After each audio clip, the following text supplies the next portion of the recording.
வணக்கம். Science research சேனலுக்கு உங்களை அன்புடன் வரவேற்கிறேன். இன்னைக்கு நம்ம சேனல்ல மொபைல் ஃபோன் நம்பர் ஏன் 10 டிஜிட்ஸ்ல இருக்கு அப்படின்றத பத்தி தான் பார்க்க போறோம்.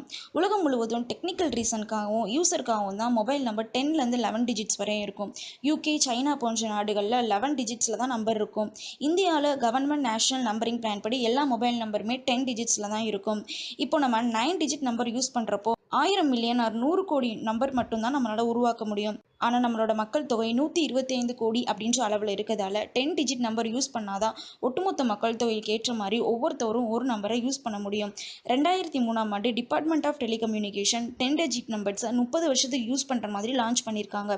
2009ல் இந்தியாவில் 375.74 மில்லியன் சப்ஸ்கிரைபர்ஸ் இருந்தாங்க. இந்த 10 டிஜிட் நம்பர் ஸ்கீம் மூலமாக 1 பில்லியன் நம்பர்ஸை இஷ்யூ பண்ண முடியும். இப்போ ப்ரெசென்ட்டாக எல்லா மொபைல் நம்பருமே 10 டிஜிட்ஸில் தான் இருக்குது. இதில் முதல்ல இருக்க 4 இலக்கங்கள் நெட்வொர்க் ஆப்ரேட்டரையும் லாஸ்ட்டாக இருக்க 6 இலக்கங்கள் சப்ஸ்கிரைபர் நெட்வொர்க்கையும் குறிக்குது. என்ன நேயர்களே, இன்னைக்கு நம்ம சேனலில் யூஸ்ஃபுல்லான விஷயத்தை தெரிஞ்சுக்கிட்டீங்களா? இந்த மாதிரி அறிவியல் சம்பந்தமான கேள்விகள் உங்களுக்கு எதுவும் இருந்துச்சுன்னா கீழே கமெண்ட் பாக்ஸில் சொல்லுங்கள். மேலும் சயின்ஸ் சம்பந்தமாக இன்னும் நிறைய தகவல்களை தெரிஞ்சுக்கிறேன். சேனலை சப்ஸ்கிரைப் பண்ணுங்கள். நன்றி, வணக்கம்.